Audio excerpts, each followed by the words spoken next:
El rover no frenó. Su hija de 17 años tiró del freno de mano con todas sus fuerzas. El coche siguió acelerando. Eso fue lo último que Estefanía de Mónaco recordaría de su madre con vida. Las manos de Grace Kelly aferradas al volante. Su voz en pánico repitiendo: «No puedo frenar, los frenos no funcionan».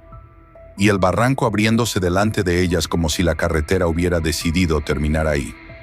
13 de septiembre de 1982.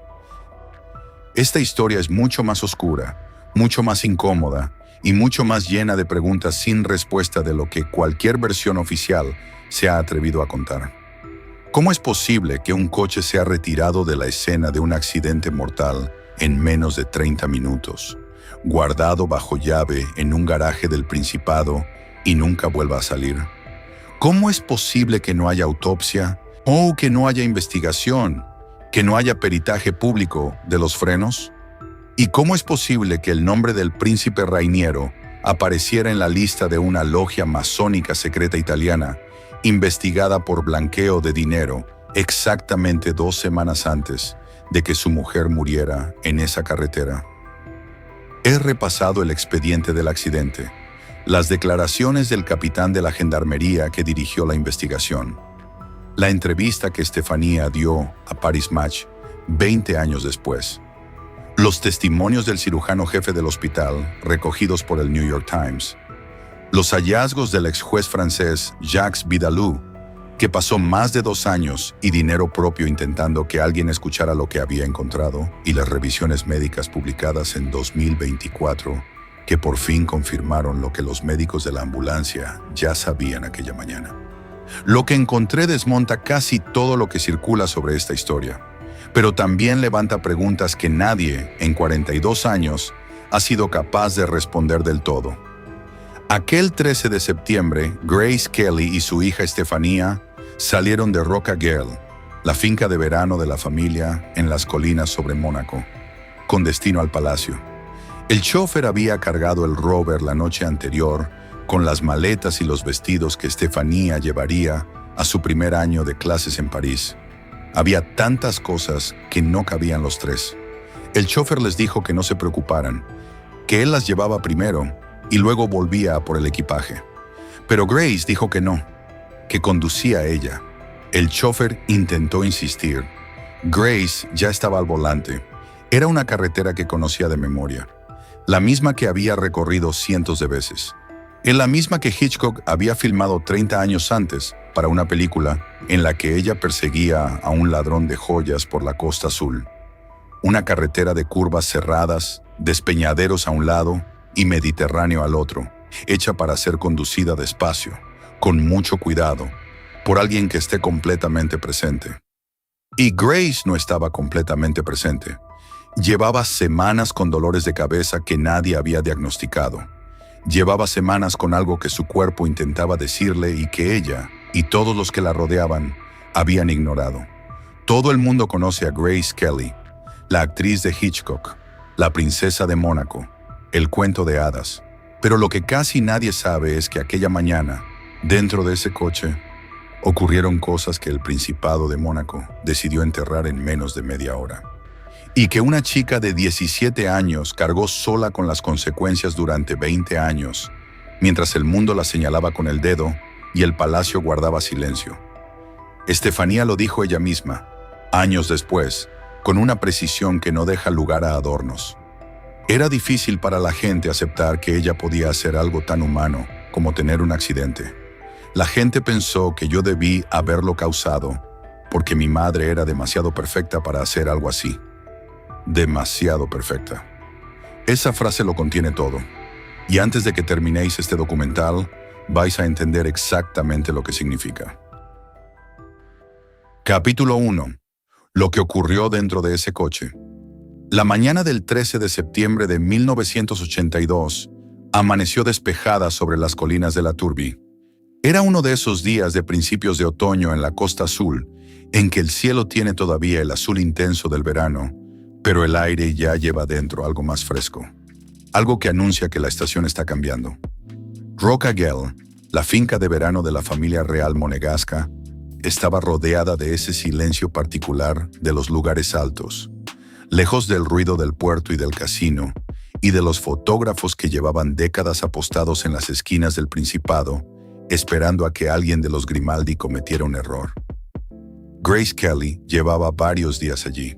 Era su lugar favorito en el mundo, según quienes la conocían bien. Un lugar donde podía cultivar flores, caminar por los senderos, o organizar los talleres de collage floral que había convertido en su refugio artístico desde que Mónaco le había cerrado las puertas de los estudios de cine. Un lugar donde podía hacer durante unos días algo parecido a una persona normal. Ese día tocaba volver al palacio. Estefanía, su hija menor, de 17 años, tenía que tomar el tren hacia París para empezar el curso escolar. El chofer había preparado el Rover la noche anterior, un modelo 3500 dorado, con cambio automático, regalo de la fábrica British Leyland, en 1972, es decir, un coche con 10 años de antigüedad ya en ese momento. Lo había cargado hasta los topes, perchas con vestidos, maletas, cajas de sombreros. El baúl y el asiento trasero rebosaban de equipaje. No había sitio para los tres. El chofer les dijo que no se preocuparan, o sea que él las llevaba primero y luego regresaba por el equipaje. Era lo razonable, era lo seguro. Grace dijo que no, que conducía a ella. El chofer insistió. Grace ya estaba sentada al volante. Estefanía ocupó el asiento del copiloto. Y el Rover dorado salió de Rock Eagle poco antes de las 10 de la mañana, bajando por la sinuosa carretera de montaña que une la Tarby con el Principado. Pensad un momento en esa imagen. Una mujer de 52 años que rechaza al chofer, que ocupa el volante, que no quiere que nadie la lleve. Hay quienes lo leen como un gesto de independencia. Hay quienes lo leen como algo más pequeño y más humano. Simplemente quería ese rato de soledad al volante antes de volver a entrar en el palacio. Lo que nadie sabe, lo que ningún parte oficial recogió en su momento, es que Grace llevaba semanas con cefaleas. Dolores de cabeza intensos y recurrentes que varios reportajes de investigación posteriores describen como una señal de alarma que su cuerpo llevaba tiempo enviando. No había diagnóstico formal. No había tratamiento registrado. Eran dolores de cabeza. ¿Quién no los tiene?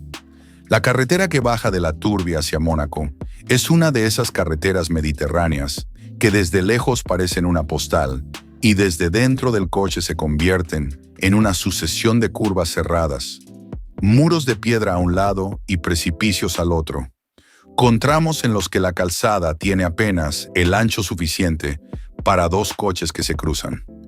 Hitchcock la había filmado en 1955 para Atrapa a un ladrón. Grace Kelly la había recorrido en esa misma película junto a Cary Grant, con el Mediterráneo brillando al fondo. Era literalmente en una carretera que ella conocía desde el cine. Un camionero que circulaba detrás del Rover aquella mañana declaró más tarde que el coche empezó a hacer zigzags antes del accidente, que lo vio desviarse, recuperar la trayectoria y luego volver a desviarse, que tocó el claxon, que el Rover parecía volver a encauzarse, y entonces aceleró. No frenó en la curva, no redujo, aceleró. El camionero vio cómo el coche se salía de la calzada, atravesaba el muro de contención y desaparecía por el barranco. Dentro del coche, en los segundos anteriores a ese momento, ocurrió algo que no se supo públicamente hasta 7 años después, cuando Carolina de Mónaco lo contó al escritor Jeffrey Robinson para el libro Rainier and Grace, publicado en 1989. Carolina reprodujo lo que Estefanía le había relatado de aquellos últimos instantes. Grace repetía, en pánico, «No puedo parar, los frenos no funcionan». Estefanía, de 17 años, sin carnet de conducir, con el coche acelerando cuesta abajo hacia una curva cerrada, sobre un barranco, hizo lo único que se le ocurrió. Agarró el freno de mano con todas sus fuerzas. El coche no se detuvo, siguió acelerando. ¿A cuántas de vosotras os resulta insoportable imaginar esa escena? Una madre que no puede frenar, una hija de 17 años que tira de un freno que no responde, y las dos sabiendo, en esos segundos, lo que viene a continuación.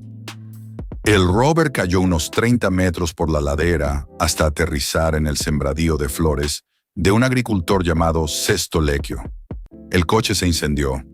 Lecchio lo apagó con un extintor y ayudó a sacar a las dos mujeres. Estefanía tenía fractura de clavícula, de varias costillas y de una vértebra cervical. Ew estaba consciente. Grace estaba inconsciente. La trasladaron al Hospital Princess Grace de Montecarlo. Eran aproximadamente las 10:30 de la mañana. Lo que ocurrió en las horas siguientes merece que nos detengamos, porque es donde la historia empieza a volverse incómoda. A lo largo de la tarde, la oficina de prensa del Principado de Mónaco emitió comunicados sobre el estado de la princesa.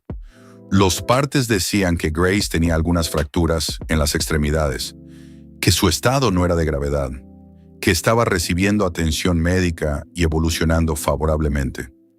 Ninguno de los muchos funcionarios del Principado que se encontraban de vacaciones fue llamado a regresar a su puesto.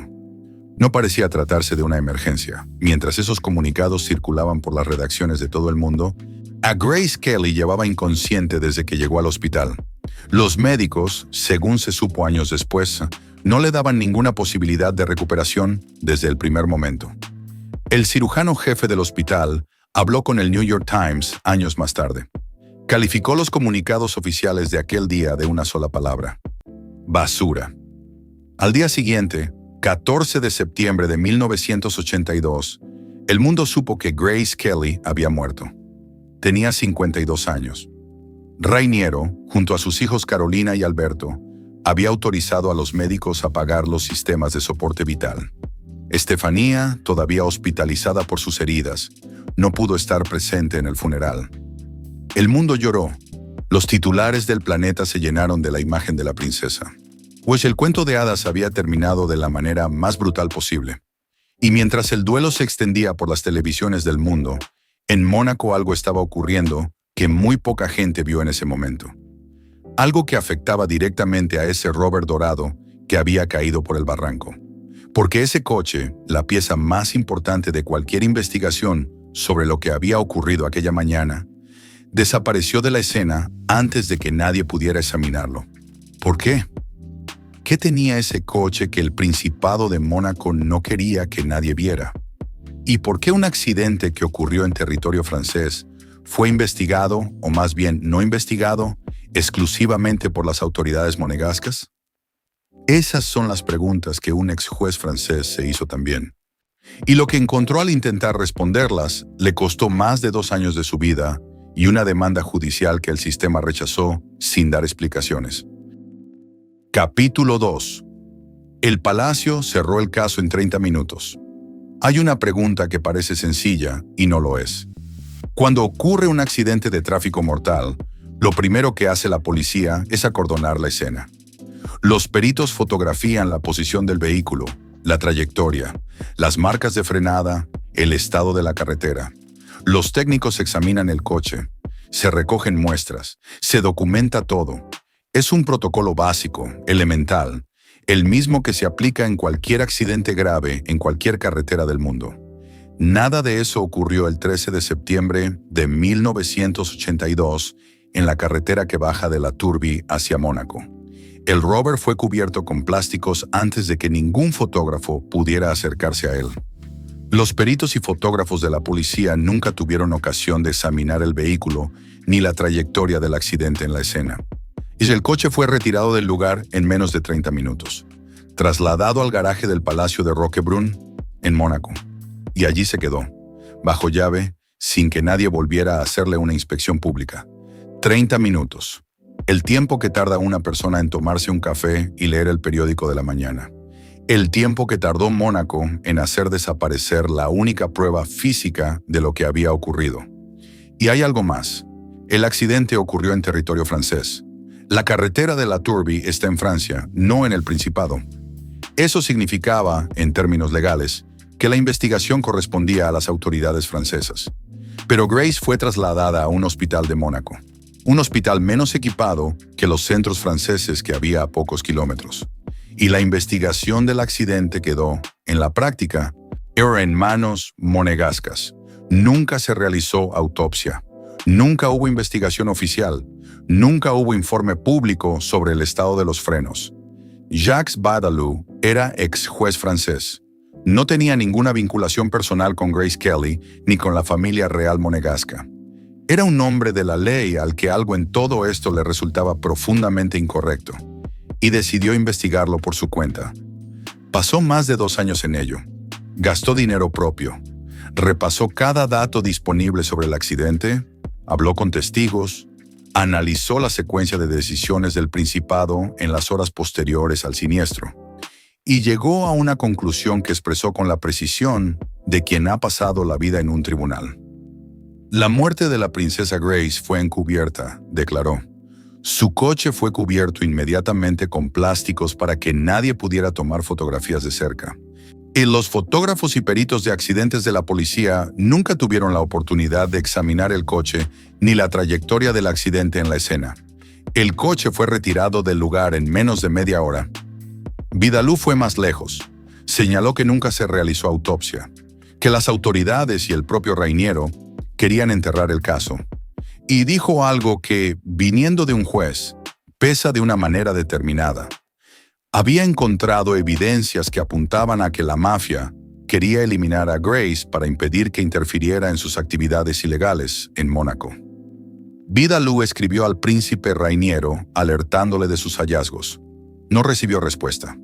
Presentó una demanda civil ante un tribunal de Niza, exigiendo que se abriera una investigación oficial sobre la muerte de Grace Kelly. La demanda fue rechazada. Así terminó la única investigación independiente que alguien intentó llevar a cabo sobre este accidente. Sin respuesta del Palacio, sin investigación judicial, sin explicaciones. Pensad un momento en lo que eso significa. Un ex juez francés pasa 2 años investigando la muerte de la princesa más famosa del mundo. Presenta pruebas ante un tribunal, escribe al marido de la fallecida y recibe como respuesta el silencio absoluto. No una refutación, no un informe técnico que demuestre que estaba equivocado, no una investigación que explique por qué el coche fue retirado tan rápido o por qué no se hizo autopsia. El silencio. ¿A cuántas de vosotras os han silenciado alguna vez de esa manera? No con un no, sino con la ausencia completa de respuesta. Ni que es una forma de decir, lo que tú preguntas no merece que nos molestemos en contestar. Rainiero, cuando finalmente fue preguntado por la teoría de la mafia, respondió con una frase que se repitió en todos los medios. No puedo ver ni por un momento por qué la mafia querría matar a Grace. Para muchos, era una negación razonable de un marido destrozado por el dolor. Para otros, aquella respuesta tenía una textura extraña. No decía, hemos investigado y podemos demostrar que no hubo intervención externa. No decía, el coche fue examinado y los frenos estaban en perfecto estado. Decía simplemente que él no veía el motivo. Y aquí viene lo que casi nadie sabe. Había un contexto detrás de esa respuesta. Un contexto que muy poca gente conocía en ese momento y que hoy, con la distancia de los años, resulta imposible ignorar. Pero antes de llegar a él, hay una historia que no podemos saltarnos. La historia de una chica de 17 años que salió viva de ese barranco y pasó los 20 años siguientes siendo juzgada por ello. Una historia que el Principado de Mónaco pudo haber detenido con un solo comunicado y eligió no hacerlo. Capítulo 3. 17 años y 20 años de culpa. Sesto Lecchio era un agricultor de la zona que aquella mañana estaba trabajando en su sembradío de flores cuando un coche cayó del cielo. Literalmente, el rover atravesó el muro de contención, rodó por la ladera y aterrizó en su terreno. Lecchio corrió hacia el coche, apagó el fuego con un extintor y ayudó a sacar a las 2 mujeres. Fue el primero en llegar. Fue el primero en ver cómo estaban. Y fue también el primero en declarar ante las cámaras y los micrófonos que se presentaron en cuestión de minutos. Lo que dijo Lecchio aquella mañana encendió una mecha que tardaría 20 años en apagarse. Según su testimonio, había visto a Estefanía salir por la puerta del conductor. Una sola frase, un solo testigo. Y con eso fue suficiente para que la prensa de medio mundo construyera una versión que se instaló como verdad durante 2 décadas. Que no era Grace quien conducía, que era Estefanía, una adolescente de 17 años sin carnet de conducir que habría causado la muerte de su propia madre. Para entender por qué esa versión prendió tan rápido y tan fuerte, hay que entender quién era Estefanía en ese momento. No era la hija discreta. No era Carolina, la mayor, que ya había protagonizado su propio escándalo al casarse con un playboy francés, pero que tenía la compostura y la elegancia que la prensa asociaba a los Grimaldi. Estefanía era la pequeña, la rebelde, la que ese mismo verano había estado peleando con su madre porque quería casarse con Paul Belmondo, hijo del actor francés Jean-Paul Belmondo, y Grace se oponía. Era la princesa que no encajaba en el molde. La prensa llevaba años llamándola la princesa rebelde. Tenía exactamente el perfil que necesitaba una historia de culpa: joven, impulsiva, con antecedentes de conflicto familiar y viva cuando su madre estaba muerta. El Principado de Mónaco guardó silencio. No emitió ningún comunicado desmintiendo la versión de Lecchio. No publicó ningún informe de la investigación que aclarara quién conducía. No defendió a su hija de 17 años frente a una acusación que la estaba destruyendo públicamente. El silencio del palacio, en ese contexto, fue una forma de respuesta, y la prensa lo interpretó como una confirmación. Durante años, Estefanía no habló. No podía. Estaba hospitalizándose de sus propias heridas. Tenía fractura de clavícula, de costillas, de una vértebra cervical. No pudo asistir al funeral de su madre. Mientras el mundo despedía a Grace Kelly en la Catedral de San Nicolás de Mónaco, con representantes de todas las casas reales de Europa y viejos amigos de Hollywood llegados desde el otro lado del Atlántico, Estefanía estaba en una cama de hospital con un collarín ortopédico. Y cuando salió del hospital, encontró un mundo que la señalaba, no con pruebas, no con una investigación, con rumores, con portadas, con la repetición incesante de la versión de Lecchio y con el silencio continuado del palacio que nunca la contradijo. Lo que Estefanía vivió en los años siguientes es algo que muy pocas personas han descrito con la claridad con que ella misma lo hizo cuando finalmente encontró las palabras. En 1989, 7 años después del accidente, habló por primera vez con el escritor Jeffrey Robinson para el libro Rainier and Grace. Sus declaraciones, recogidas también en el Chicago Tribune, tienen la textura de alguien que ha llevado demasiado tiempo algo demasiado pesado. Hay demasiada presión sobre mí, dijo, porque todo el mundo dice que yo conducía el coche, que es mi culpa, que he matado a mi madre. No es fácil vivir con eso cuando se tienen 17 años. 17 años. No 27, no 37, 17. La edad en que la mayoría de las personas están preocupadas por los exámenes, por los amigos, por el primer amor. Estefanía estaba preocupada por convencer al mundo de que no había matado a su madre, y añadió algo más. Algo que resume con una precisión demoledora por qué esa acusación resultaba tan difícil de combatir. Era difícil para la gente aceptar que ella podía hacer algo tan humano como tener un accidente. La gente pensó que yo debía haberlo causado porque mi madre era demasiado perfecta para hacer algo así. Demasiado perfecta. Ahí está la trampa. Grace Kelly era un icono. Los iconos no tienen accidentes de tráfico. Los iconos no sufren ictus. Los iconos no pierden el control de un coche en una curva. Necesitaba haber un culpable humano, alguien imperfecto, alguien que encajara con la idea de que una tragedia así solo puede ser provocada por un error humano ordinario. Y Estefanía, con su reputación de rebelde y su perfil de adolescente conflictiva, era el culpable perfecto. 13 años después de aquella primera declaración, Estefanía volvió a hablar. Era 2002. Habían pasado 20 años desde el accidente. Estefanía tenía 37 años. 3 hijos y una vida que había construido con enorme dificultad sobre los escombros de aquella mañana de septiembre. Y decidió que era el momento de contarlo todo. La entrevista fue con la revista Paris Match, y lo que Estefanía dijo desmontó definitivamente la versión de Lecchio con una explicación tan sencilla que resulta casi doloroso que nadie la hubiera pedido antes. No conducía. Nunca había conducido ese coche.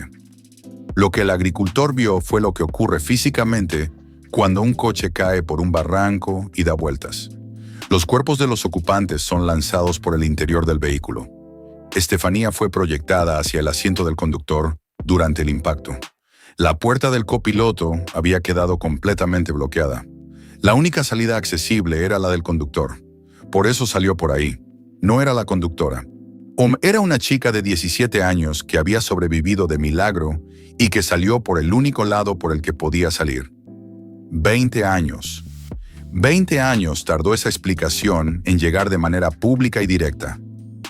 En esa misma entrevista, Estefanía describió los últimos momentos dentro del coche con una precisión que ningún testigo exterior podría haber dado. Confirmó que su madre estaba en pánico, que repetía que no podía frenar, que ella tiró del freno de mano, que el coche no se detuvo, que lo último que recordaba antes del impacto era la voz de su madre y la carretera desapareciendo bajo las ruedas.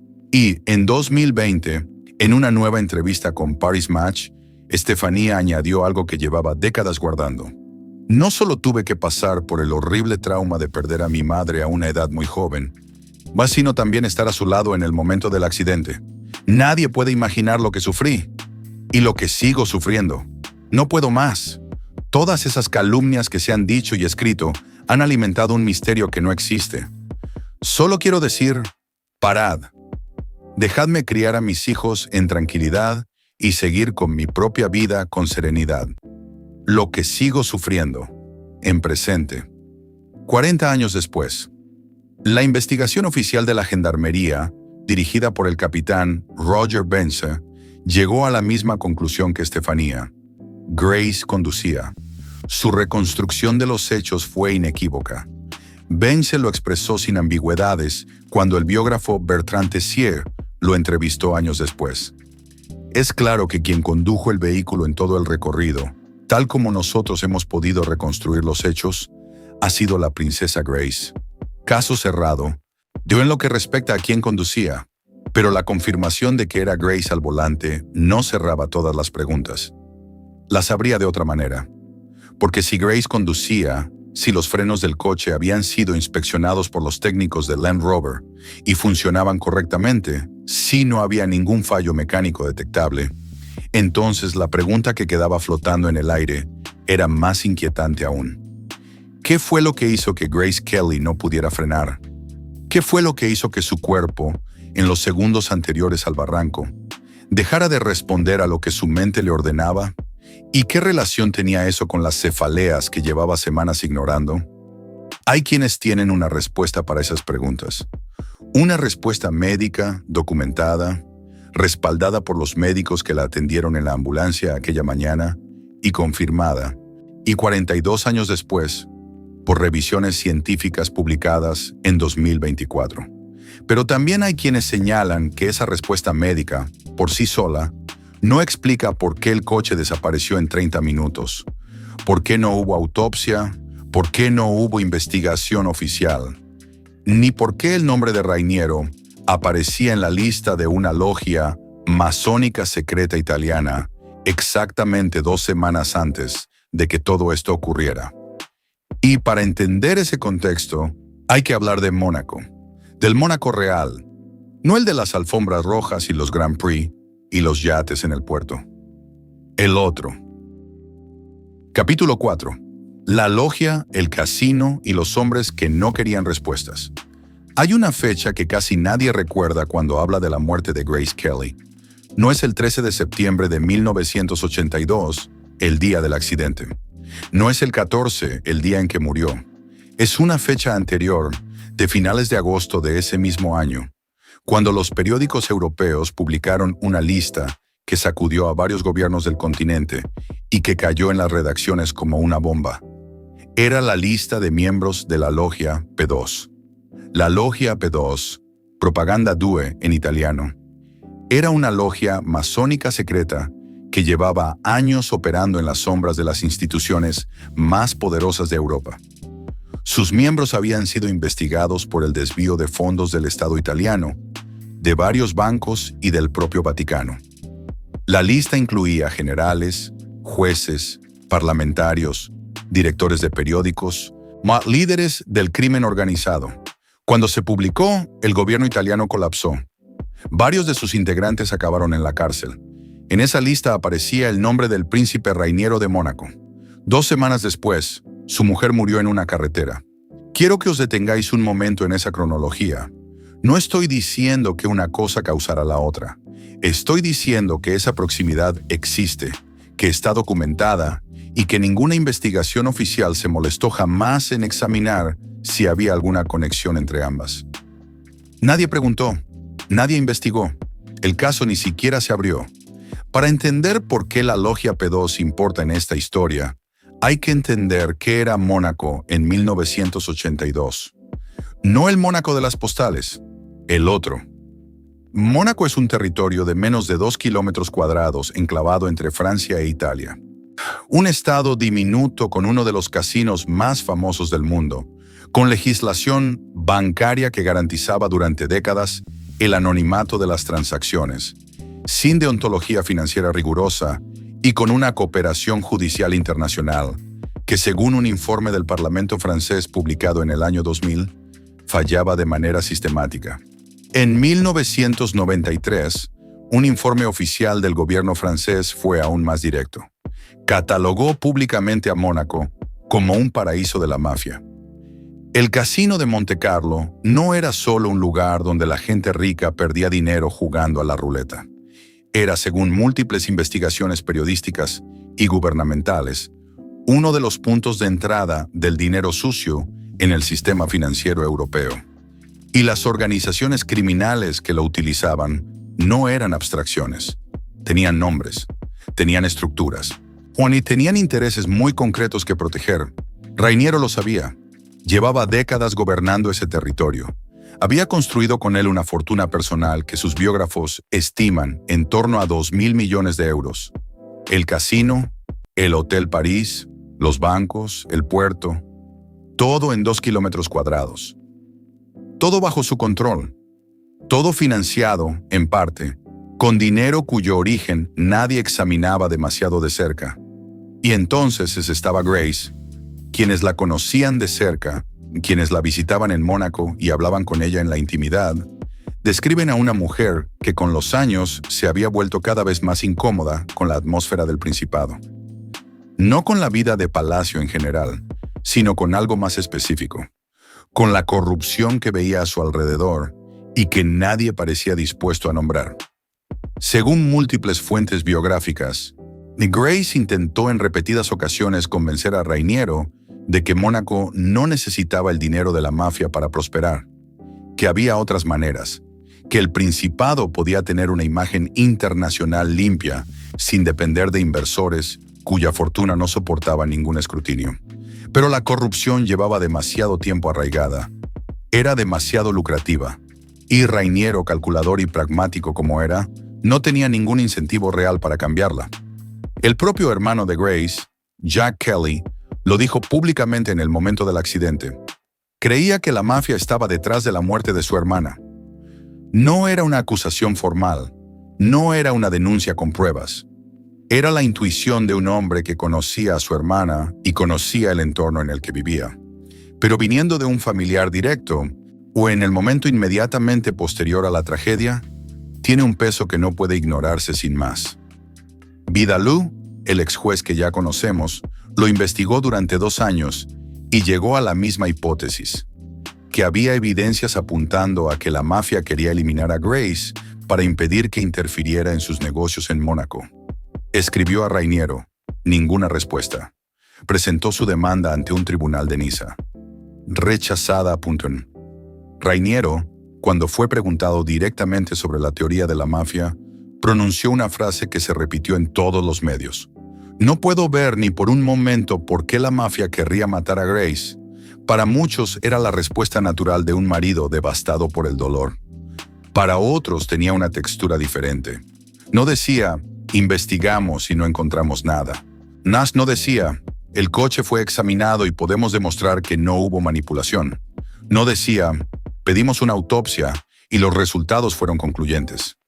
Decía únicamente que él no veía el motivo. Un hombre cuyo nombre acababa de aparecer en la lista de una logia masónica secreta investigada por vínculos con el crimen organizado, diciendo que no veía el motivo. Ahora bien, hay algo que debemos hacer aquí y que cualquier narrador honesto está obligado a hacer cuando llega a este punto de la historia. Separar lo que sabemos de lo que se especula. Lo que sabemos con certeza, Raniero aparecía en la lista de la logia P2 2 semanas antes de la muerte de Grace. Eso está documentado.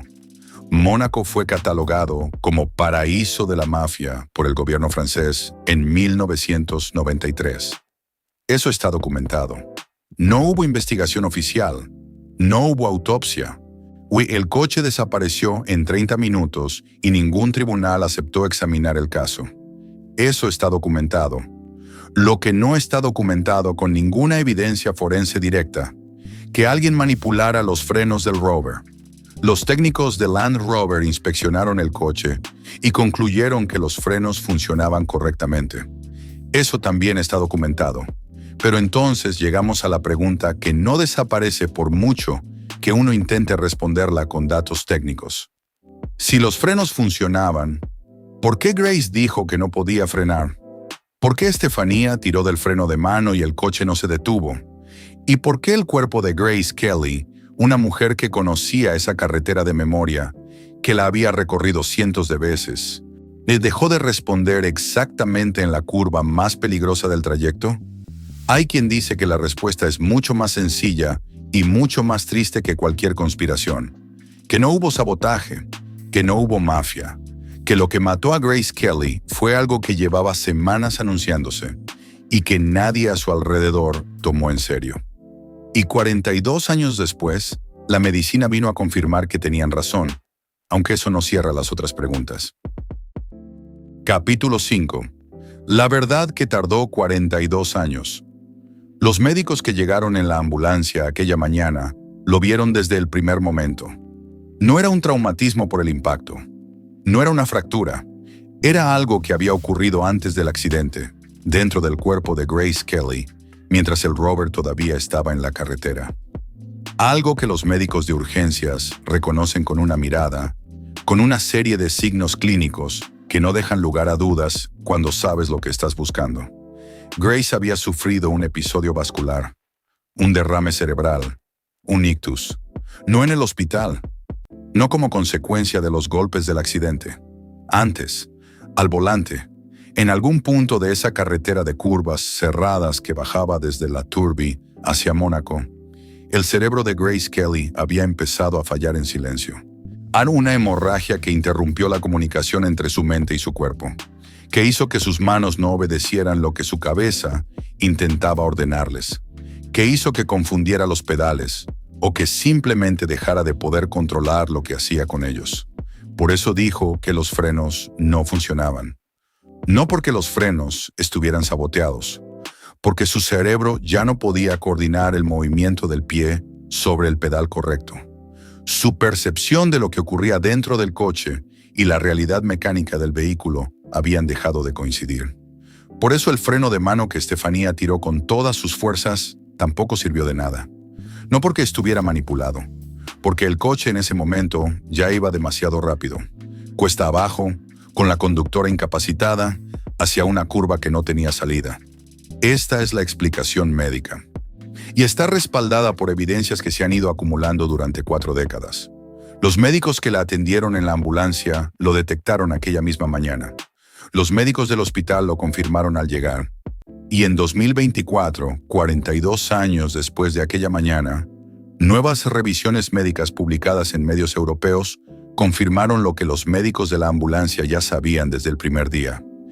El derrame cerebral fue el desencadenante del accidente, no su consecuencia. Pero hay una pregunta que esa explicación médica no puede responder sola. ¿Por qué nadie lo vio venir? Grace llevaba semanas con cefaleas intensas y recurrentes.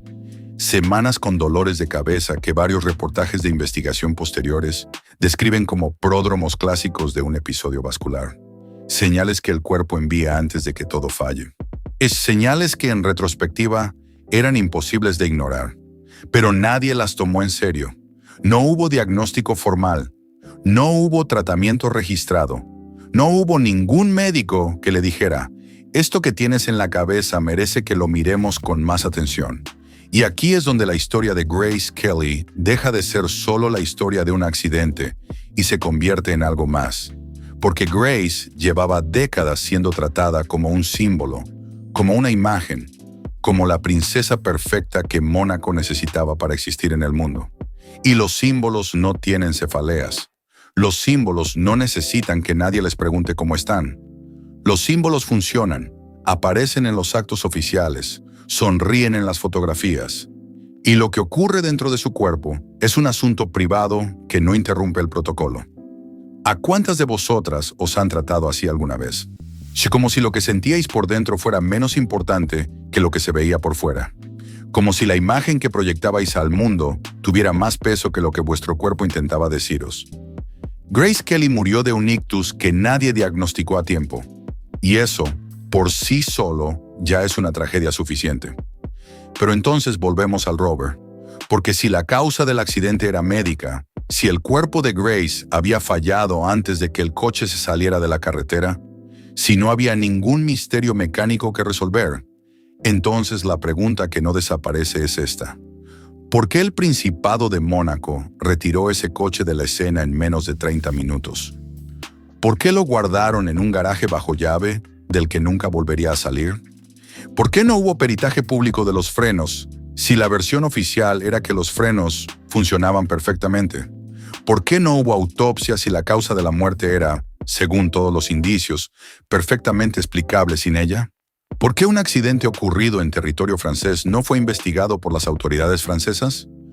¿Por qué Jacques Vidalou, un ex juez que había pasado 2 años investigando el caso, no recibió nunca ninguna respuesta de Raniero y vio su demanda judicial rechazada sin explicaciones? Y sobre todo, ¿por qué todo esto ocurrió exactamente 2 semanas después de que el nombre del príncipe Raniero apareciera en la lista de la Logia P2, la red masónica secreta italiana investigada por sus vínculos con la mafia y el blanqueo de dinero, cuya publicación había derrumbado ya un gobierno europeo? No tengo respuestas definitivas para esas preguntas. Nadie las tiene. Y eso es precisamente lo que hace esta historia tan perturbadora. No es que haya una conspiración demostrada, es que hay un patrón de comportamiento institucional que resulta imposible de explicar si lo único que estaba en juego era un accidente de tráfico provocado por un ictus. Un patrón que incluye la desaparición del vehículo, la ausencia de investigación, el silencio ante los hallazgos de Vidalou, la negativa a practicar autopsia y los comunicados falsos de aquella tarde que el cirujano jefe del hospital llamó basura en el New York Times. Si no había nada que ocultar, ¿por qué todo ese esfuerzo en no dejar que nadie mirara? Puede que la respuesta sea, como sugieren algunos, es simplemente el reflejo instintivo de una monarquía pequeña acostumbrada a gestionar su imagen en lugar de la verdad. Puede que Raniero, destrozado y en estado de shock, tomara decisiones precipitadas que nadie en el palacio tuvo la lucidez de cuestionar. Puede que el hermetismo de Mónaco no fuera una conspiración, sino simplemente lo que Mónaco siempre había sido. Una institución que prefería el control a la transparencia. Puede. Pero también puede que en un principado enclavado entre Italia y Francia, con un casino que llevaba décadas siendo señalado como punto de blanqueo de dinero, con el nombre del príncipe recién publicado en una lista de vínculos con el crimen organizado, con una princesa que, según quienes la conocían, presionaba para limpiar la corrupción del principado, alguien tomara una decisión aquella mañana que no tenía nada que ver con proteger el duelo de una familia. El rover está todavía en ese garaje, o eso creemos.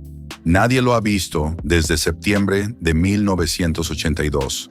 42 años de silencio. En 2020, Paris Match volvió a hablar con Estefanía.